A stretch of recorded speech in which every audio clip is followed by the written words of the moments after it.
My sister-in-law had no clue I was pulling in $60,000 a month. She viciously locked me out in a rainstorm and trashed my room, snarling, "Beggars don't belong here, get out and stay out." I walked away, but the next morning, she woke up to find her world crumbling. I thought moving in with my fiancé, Mark, and his sister, Lisa, would be the start of something beautiful. We met 5 years ago at a tech conference in San Francisco.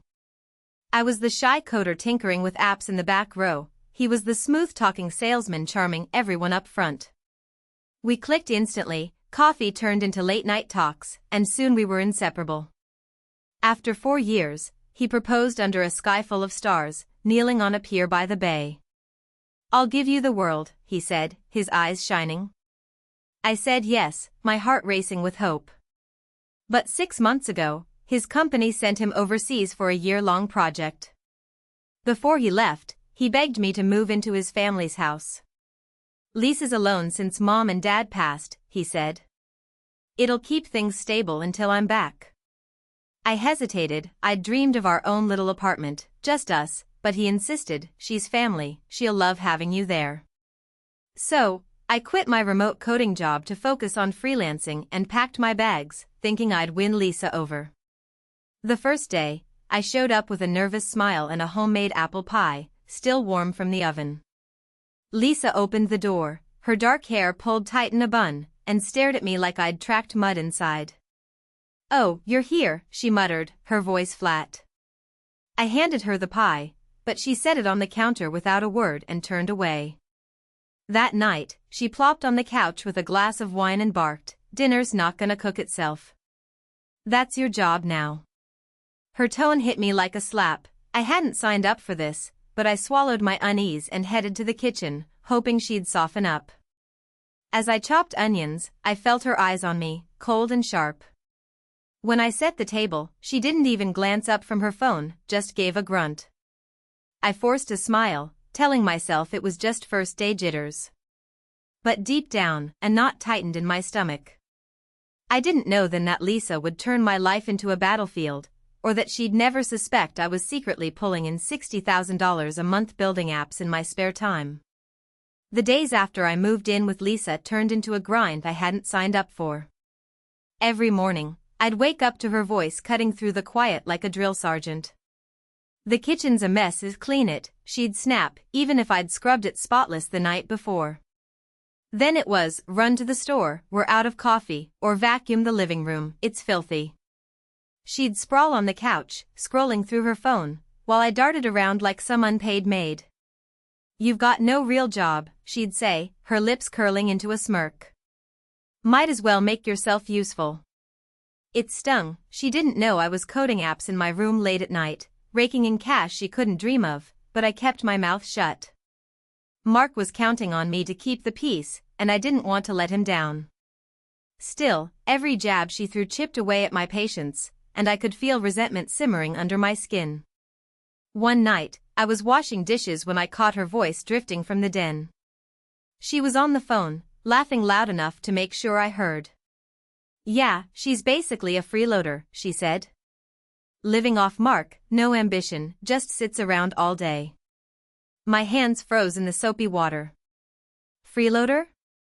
I'd been wiring half the rent and utilities to her account every month, not to mention the groceries I bought.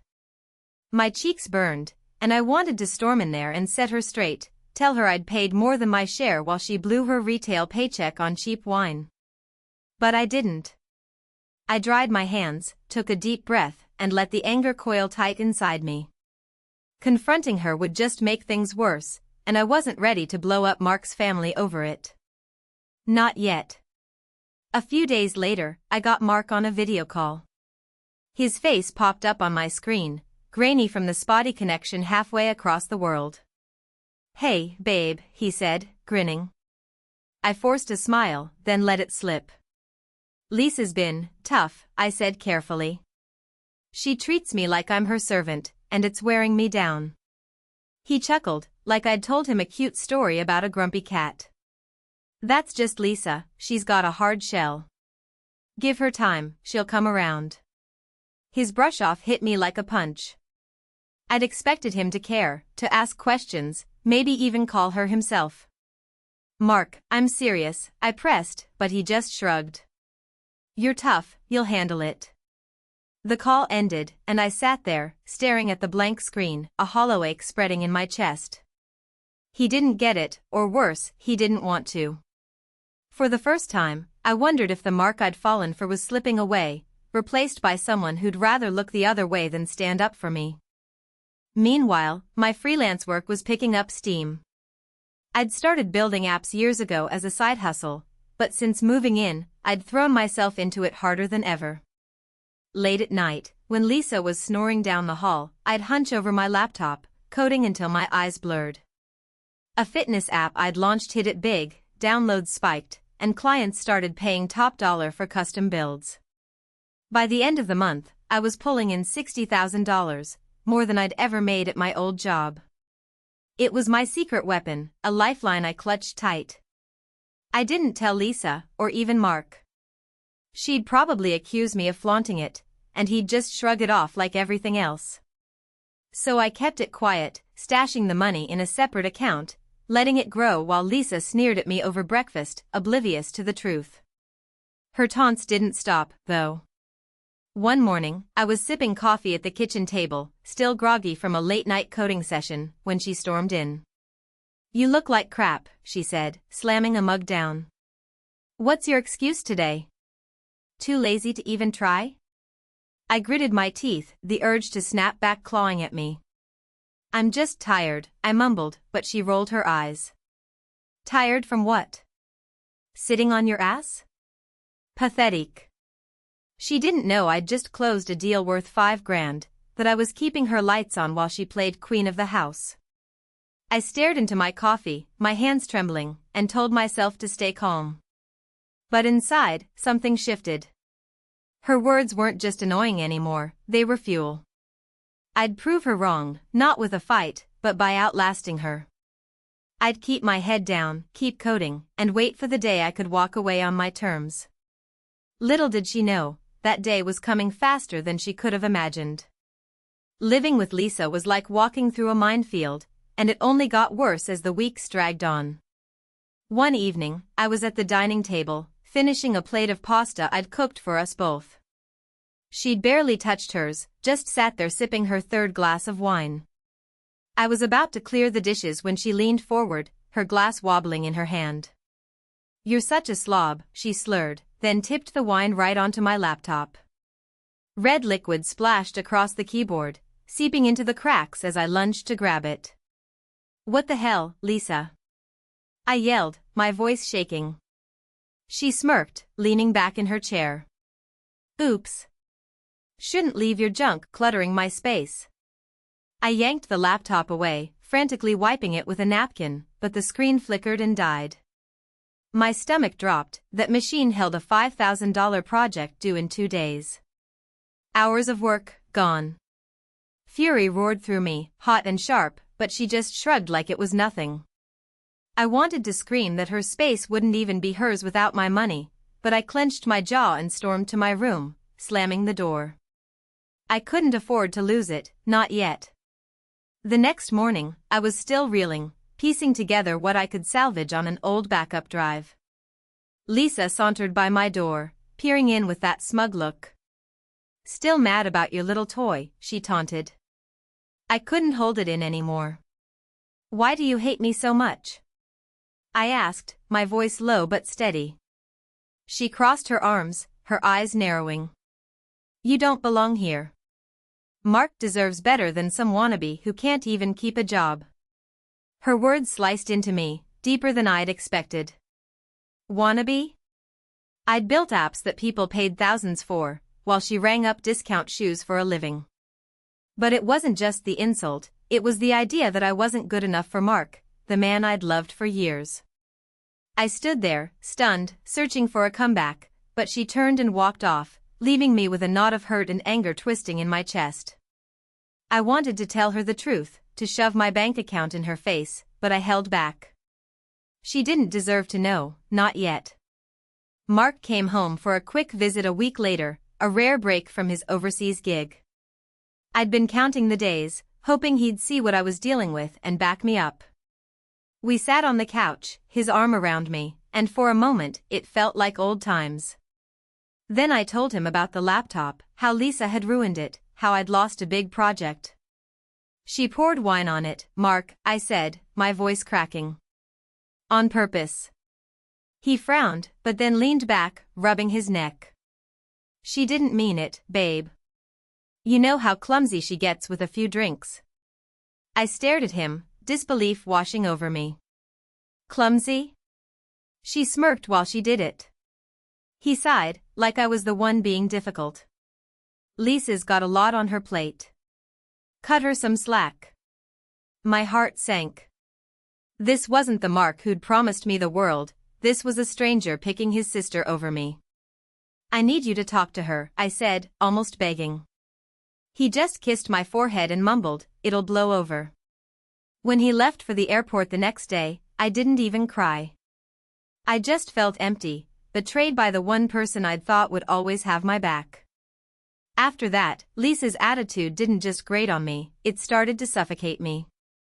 She'd barge into my room unannounced, tossing snide remarks like grenades.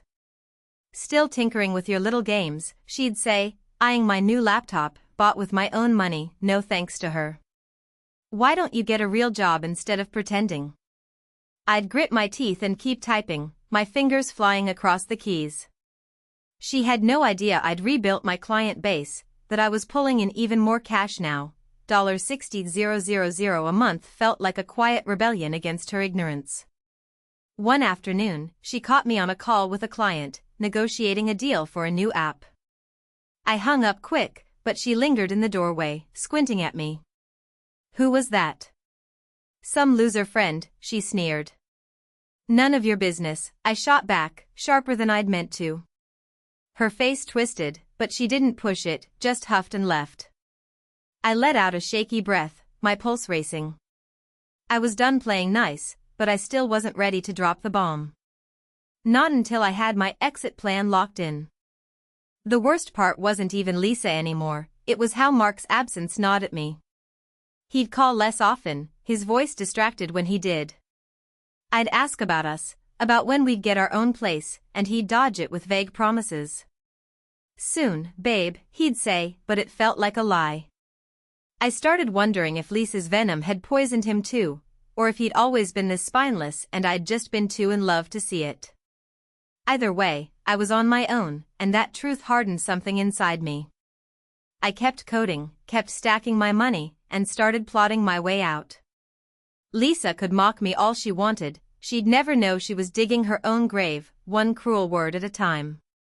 By now, I'd lost count of the days I'd spent dodging Lisa's barbs, but one stormy afternoon pushed me past my limit. I'd been out grabbing groceries, her list, of course, because she couldn't be bothered. Rain pounded the streets, and by the time I got back, I was soaked to the bone, juggling bags that tore open in the driveway. I fumbled with my key at the front door, only to find it wouldn't turn. The lock clicked from the inside, and Lisa's face appeared in the window, smirking like a kid pulling a prank. Beggars don't live here, she shouted through the glass, then snapped the curtains shut. I banged on the door, rain streaming down my face, my voice raw as I yelled, "Let me in, Lisa." Thunder rumbled, drowning me out, but I heard her laugh, a sharp, cruel sound that sliced through the storm. I stood there, drenched and shivering, groceries ruined at my feet, humiliation burning hotter than the cold. After 10 minutes, she finally unlocked it, tossing out a "took you long enough to beg." I shoved past her, dripping on the floor, rage boiling over. I wasn't just mad, I was done. The next morning, I woke to a trashed room. My coding notes, pages of scribbled ideas for my next app, were ripped to shreds, scattered across the carpet like confetti. My favorite photo of me and Mark, taken on that pier where he'd proposed, lay in pieces, the frame smashed against the wall. My breath caught, a lump rising in my throat as I knelt to pick up the shards. Lisa leaned in the doorway, arms crossed, her voice dripping with venom. "You don't deserve to keep that crap here," she said. "This is my house, not your little fantasy land."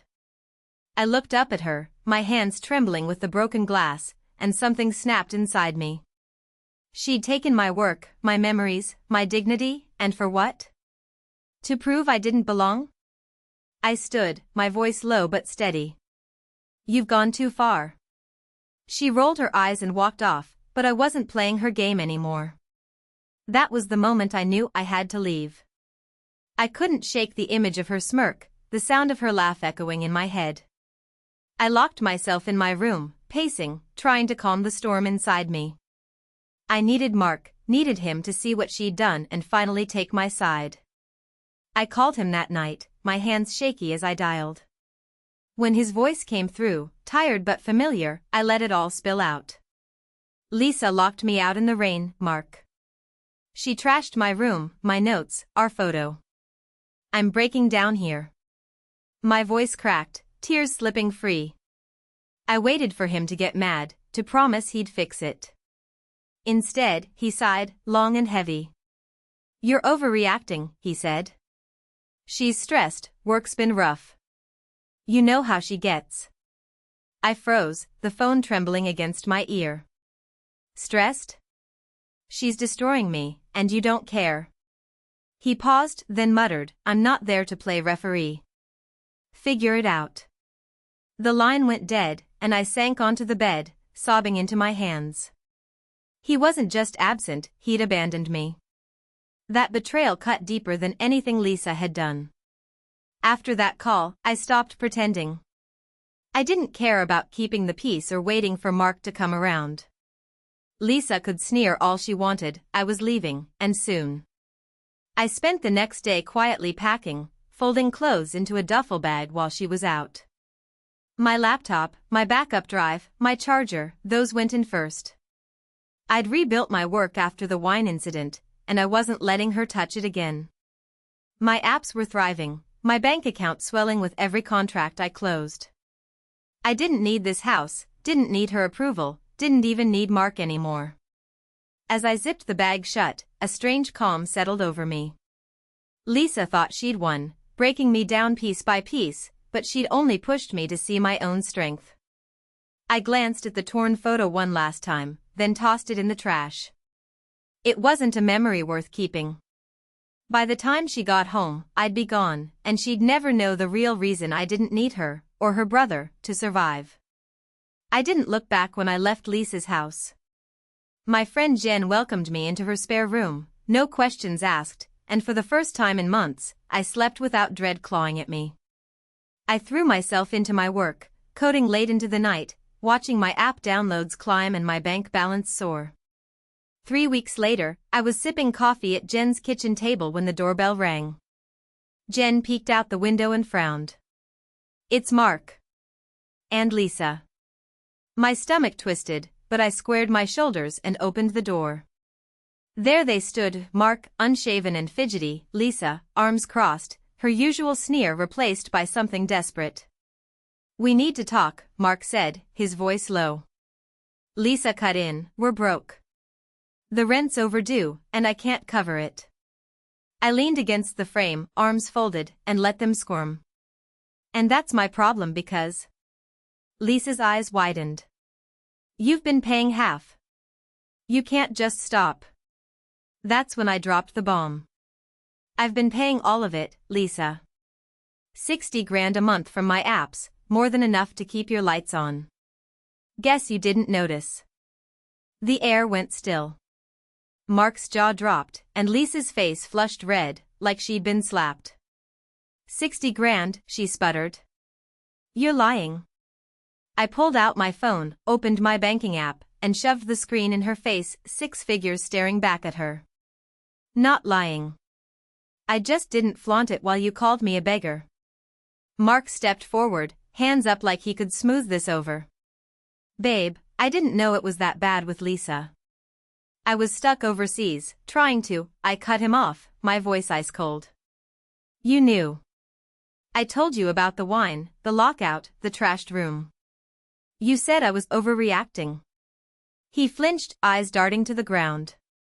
Lisa jumped in, her tone softer now, pleading. Look, I messed up. Come back, we're family. We need you.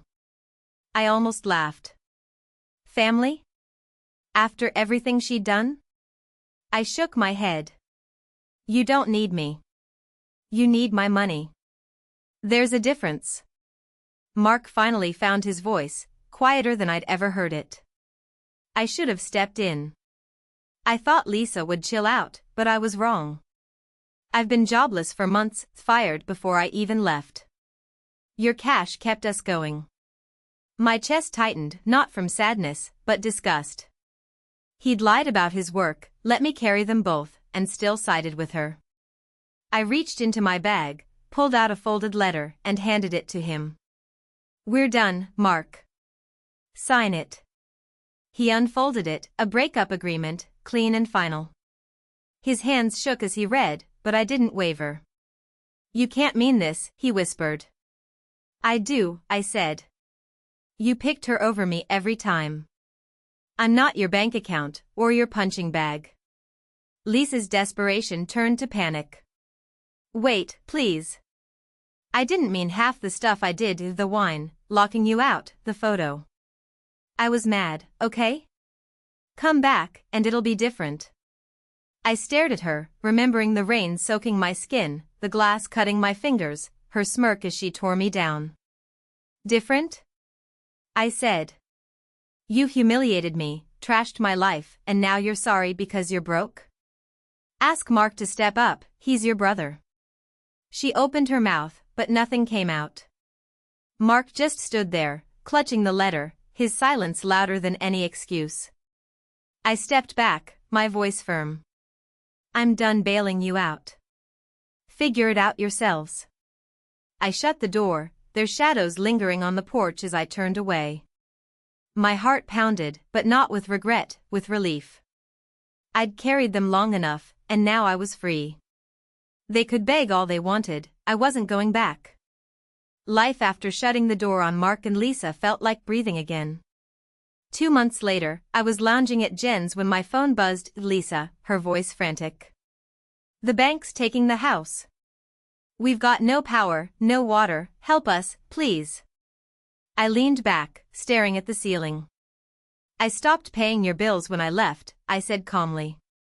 Ask Mark, he's got a job now, right? She stammered, then tried guilt. I'm family. I hung up, blocked her number, and felt nothing but peace. A week later, Mark texted, I'm sorry. I've got a warehouse gig. Lisa's still a mess, yelling at me non-stop. Can we talk? I read it, saw the man who'd let me drown, and deleted it. Blocked him too. They weren't my burden anymore. I'd moved into a sleek downtown apartment, my apps raking in cash, my days finally mine. Then came Sam. A coworker at a freelance gig introduced us over coffee. He was older, steady, with a quiet kindness that didn't demand anything.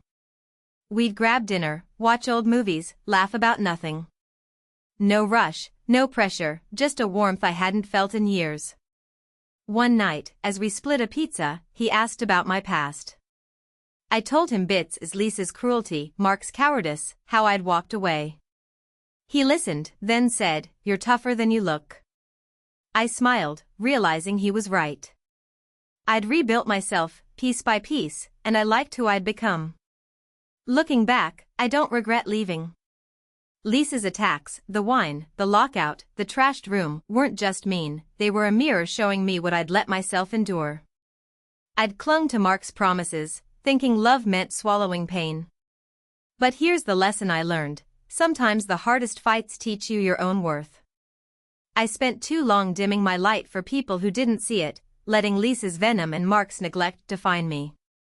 Walking away wasn't giving up, it was claiming my life back. You don't have to prove anything to those who judge you through their own cracked lens. Their ignorance is their loss, not yours. I guard my peace now, value my voice, and live for me. That's enough. As a YouTube channel owner, I want to thank you all for watching this wild ride of a story. I hope it hit you in the feels and maybe even sparked some thoughts about your own strength. If you enjoyed it, hit that like button, subscribe for more, and drop a comment, tell me what you'd do in my shoes. See you in the next video.